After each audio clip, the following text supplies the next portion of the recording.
पण ते आपल्या शाळेचं राजा शिवाजी हायस्कूल नेहमी मला बोलवत असतं. तरी इंद्रे मॅडम महिला दिनानिमित्त असेल, हळदी कुंकू असेल, मला नेहमी बोलवत असतात. ही जागा माझ्या खूप परिचयाची आहे आणि प्रेमाची आहे, आवडती आहे. त्याबद्दल सगळ्या व्यासपीठाचं, हिरे मॅडमचं, सरांचं, परेश सरांचं, सगळ्यांचं पहिलं धन्यवाद करते.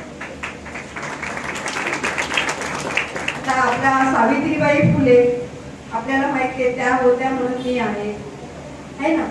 मी इथे बोलते म्हणजे त्यांनी जर मला शिक्षणाचे मार्गच खुले नसते केले तर मी आज तुमच्या समोर नसते आणि तुम्ही माझ्या समोर नसता.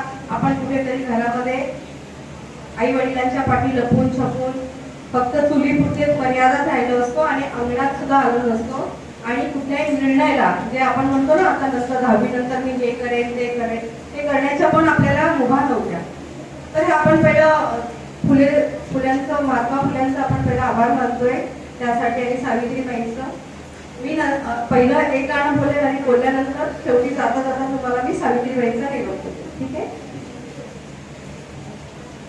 फुल्यांनी जर का शिकवले नसते,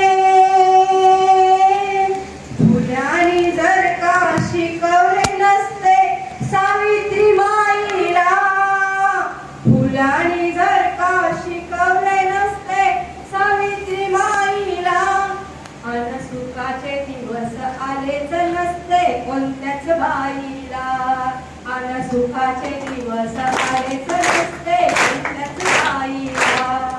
ईशत बळाच्या हात, ईशत बळाच्या हात, नारीची सुंदर जात, नारीची सुंदर जात, दाशी होऊन या रायाची, दाशी होऊन या रायाची, जशी वाघीण ती पिंजऱ्यात, दाशी होऊन या रायाची, जशी